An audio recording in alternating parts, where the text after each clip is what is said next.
At that time, my daughter produced the prima facie evidence. So, right from the start, the Committee on the Safety of Drugs recognized that Dr. Gall had made a prima facie case against hormone pregnancy tests, though they later said that they had doubts about the methods which she'd used in her study. Nonetheless, as soon as their findings were published, the committee began to set up its own research into the question, but they took no steps to restrict the use of these tests. Dr. Gall also had talks with two major drug companies involved, Shearing, the makers of Primados, and Roussel, the makers of Amenorone 40. They got in touch with her as soon as her results were published in October 1967. In my publication, I mentioned two types of product. One was the Primados, and the other one was Amenorone 40.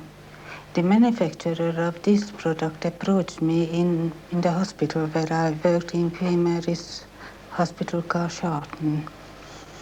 Shearing Chemical kept afterwards a fairly close contact with me for a few months, but the other one, after the first meeting, did not show any interest. I mean, did you feel that Shearing Chemicals were taking your work seriously? Initially, I thought that they are trying to establish whether the product is harmful or not. But thereafter, after a few months, I somehow felt that the interest was fading. In fact, both companies were worried by Dr. Gall's findings. Although they were rivals in the same market, they agreed to pass valuable and sensitive information between them, their respective sales figures, so that they could both carry out their own research. We understand that Roussel did set up their own study after Gall, but no results have ever been published. We contacted Roussel and asked what the results of the study were. They replied, "Regretfully, we do not feel able to assist you with this project." In the case of Shearing, we've established that after 1967, the British subsidiary companies stopped the massive promotion of the drug which went on in the mid-60s, although some samples were still being given to doctors in 1968 and 1969. The British company also immediately set up further research of its own. It compared the number of children born with spina bifida between 1958 and 1965 with sales of both Primados and Amenorone 40 in the same years. An internal report of this research stated, "It was found that a strong correlation existed between these two factors, and that this was particularly distinctive from 1961 onwards. The way in which the graph of increasing sales paralleled the graph of increasing incidence of abnormalities was very striking." However, the report went on to point out that there were reasons why this could be purely coincidental. What's more, a similar study was carried out in Germany, where Primados was also on sale, and there no association was found. In June 1968, 9 months after Dr. Gall published her paper, the British company's two medical advisors, one of whom was the medical director, wrote to the parent company in Germany saying that the matter had to be resolved. We've obtained a copy of that letter. Among the many factors which it said had to be taken into account were these. Should adverse publicity appear, we will be hard-pressed to explain why the only investigations made since the matter was first reported were those related to the statistical aspects of the problem.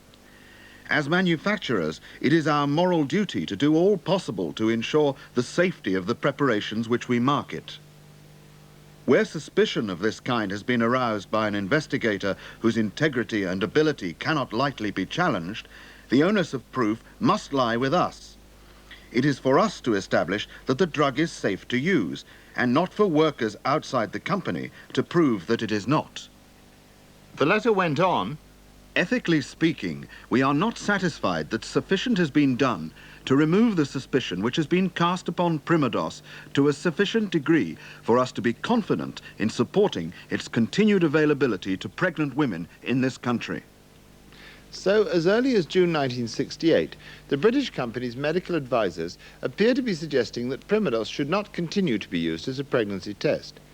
But their doubts were not just founded on ethical grounds. They were also concerned for commercial reasons. Shearing are the major producers of the birth control pill in Britain, and the component parts of Primados are very similar to those of the pill.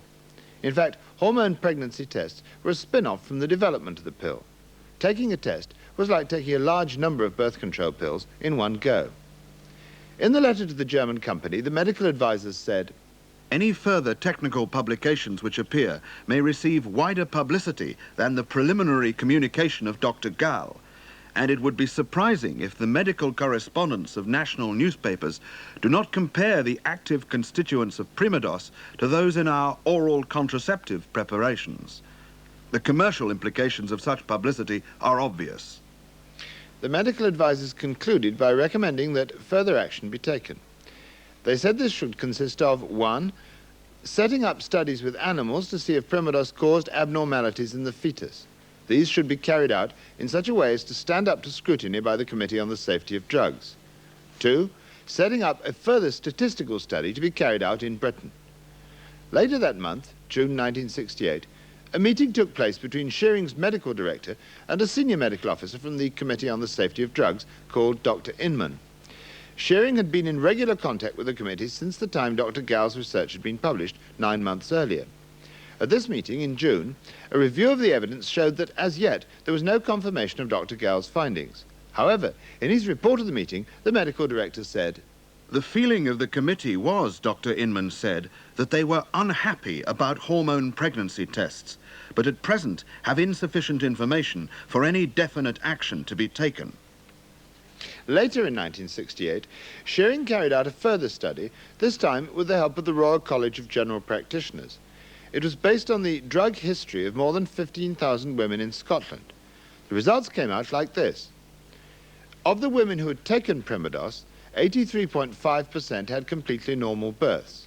16.5% had abnormal births of one kind or another, ranging from abortions to deformities. Of the total population, 19.1% had normal births, and only 9.9% of the births were abnormal.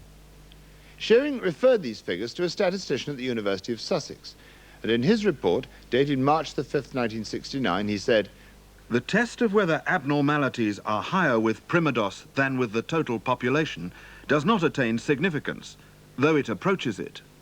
Thus these figures are not conclusive of themselves, but if these data are quite independent of Dr. Gall's, it is alarming that they show trends in the same direction." We also know that a doctor at the Royal College of General Practitioners, who was involved in organising the study, a Dr. Dean, recommended early in 1969 that Primados be withdrawn from the market. This suggestion was passed to Shearing, but rejected by the parent company in Germany. In a letter dated February the 11th, 1969, they wrote, "Provided that the figures produced carry statistical significance at all, the results, in our opinion, are by no means alarming.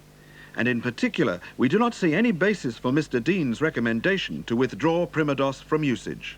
The Committee on the Safety of Drugs were also informed of this latest study. Their response was that the data didn't contribute anything useful one way or the other. In particular, they said it would not help Shearing to decide whether or not to take the drug off the market. 5 months later, in July 1969, the medical director of the British company got in touch with the German company again. This time, he presented them with a summary of all the information that had been accumulated to that date on the drug. At the end of 5 closely typed pages, he concluded that, "Whilst an examination of each of the above facts can permit counter-arguments to be produced, it is extremely disturbing that the results of statistics, human studies and animal studies all point clearly to the possibility that Primados may interfere with a pregnancy." In the covering letter which was sent with this summary, the medical director also made the point which had been raised by Dr. Gall and others. He said, "I would like to call your attention to the fact that there is very little justification for the use of Primados when a more rapid diagnosis may be made by means of the slide or tube test. Because of this, it would be quite feasible for us to change the indication for the use of Primados to exclude pregnancy diagnosis." He went on to say that the drug would still be an excellent treatment for women who wanted to regularize their periods, as long as it had been established that they weren't pregnant. The covering letter also referred to the active interest in the matter of the Committee on the Safety of Drugs, which was also known as the Dunlop Committee. The medical director suggested that further evidence would inevitably be published, and that this would eventually force the company into making a commercial decision about Primados. He added, "For many reasons, I think we would be well advised to forestall any action on the part of the Dunlop Committee which might compel us to withdraw Primados, as this would be the subject of press publicity in this country and abroad." A year later, in July 1970, Shearing decided to stop recommending Primados as a pregnancy test in this country. The company have told us that they did so at the instance of another government committee, the McGregor Committee, which at that time examined the effectiveness of drugs. But we also understand that they were requested to do so by the Committee on the Safety of Drugs. Shearing say this was because other methods of pregnancy testing were available, which didn't involve taking drugs, and which were therefore thought preferable. They say the decision was not taken because of any test results. Having taken this decision, Shearing changed all their literature about Primados, taking out any reference to its use as a pregnancy test. But it doesn't appear that the company mounted any special campaign to inform doctors that they'd ceased to recommend Primados as a pregnancy test. Nor, and this is crucial, did either of the two government committees who'd made the request. So many doctors in this country continued to use the drug for this purpose. No further action was taken in Britain for 5 years, and many doctors continued to prescribe these drugs as pregnancy tests throughout the period. But in other countries, action was taken. Finland was the first to act in 1971, when all hormone pregnancy tests were banned there.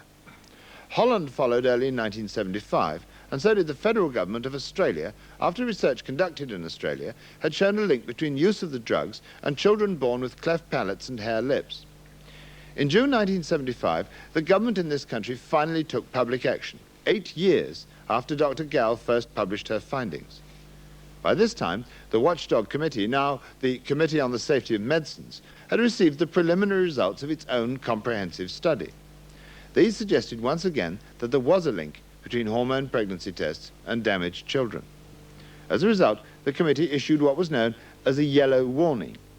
This is a notice sent to all doctors telling them that a particular type of drug might be dangerous if used in particular circumstances. In this case, the warning said, The committee believe that it is possible that the use of these preparations for the diagnosis of pregnancy could on occasion lead to abnormalities in the fetus. There are other means of diagnosing pregnancy which do not require the administration of hormones, and the committee consider that in view of this possible hazard, this method should not now normally be used. As a result of this warning, many companies took their hormone pregnancy tests off the market. Those that continued to sell the drugs agreed at the government's request to print a warning on the side of the packet. In the case of Primados, which continued to be sold as a drug to regularize a woman's periods, Shearing wrote, Warning, not to be taken during pregnancy. A possibility exists of an association between the use of Primados during early pregnancy and an increased incidence of congenital abnormalities. Because of this possible hazard, Primados must not be taken unless it is certain that the patient is not pregnant. The government's action in issuing a warning to doctors came 8 years after Dr. Gall first published her paper, and 5 years after a government committee first asked Shearing to stop recommending Primados as a pregnancy test, though the Department of Health said they can find no trace of that request. However, Shearing have confirmed to us that they did receive such a request. We asked Dr. Gall why she thought the government took so long to act. I cannot give explanation. I wish there would be a good explanation, because I even now, in retrospect, I cannot understand why was not put a warning, or why really the product was not banned, because this is a product when it is no need to weigh down the risk and benefit. It has no benefit at all. It is an unnecessary diagnostic product. Dear Dr. Gall, I am enclosing some further answers to parliamentary question, and I'm getting in touch with the parents' organisation. Stop. Labour MP Jack Ashley takes a particular interest in medical matters. He himself is handicapped. He's completely deaf. He's studied this case in some detail. Yours sincerely. Clear warnings of the dangers of hormone pregnancy test drugs were given in 1967, and no warnings were given by the Committee on Safety of Medicines until 1975. And we must find out what happened in those intervening 8 years. It's of paramount importance to establish the truth, to establish the facts. I believe that the moment that warning by Dr. Gall was issued in 1967, there should have been immediate action by the Committee on Safety of Drugs, as it was then called, became the Committee on Safety of Medicines afterwards. There should have been immediate action by the government, and there should have been immediate action by the manufacturers. You see, the whole lesson of the thalidomide tragedy was that the moment there are warnings of any kind regarding drugs, then action should be taken.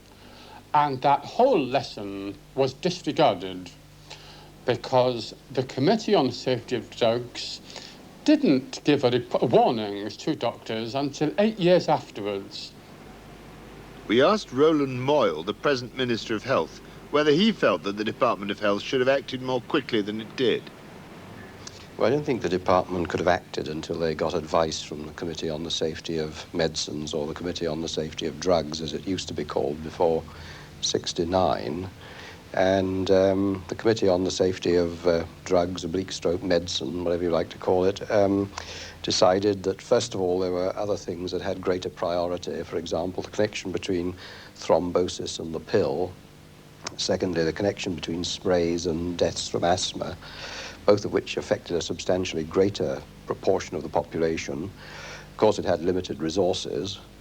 And on top of that, the tests that they originally set up for Dr. Gall's theory were told by their independent advisors, they were told that they were not suitable and they had to recast them. So there was some delay, but those were the reasons. They are responsible, of course, for organising their own work. But given that by the mid-60s, alternative pregnancy tests were easily available on the market, which didn't involve this risk, would it not have been perhaps wiser for the Committee on Safety of Medicines back in the late 60s to have taken some action?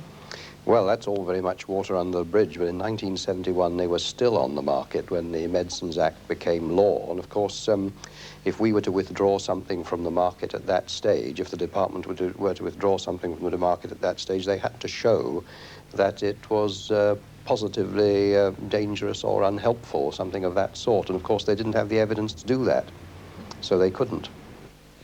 The history of hormone pregnancy tests up until 1975 raises a number of very important questions for the government. They're highlighted by Mr. Moyle's own explanation. The first is whether we're putting enough resources into the Committee on the Safety of Medicines. Mr. Moyle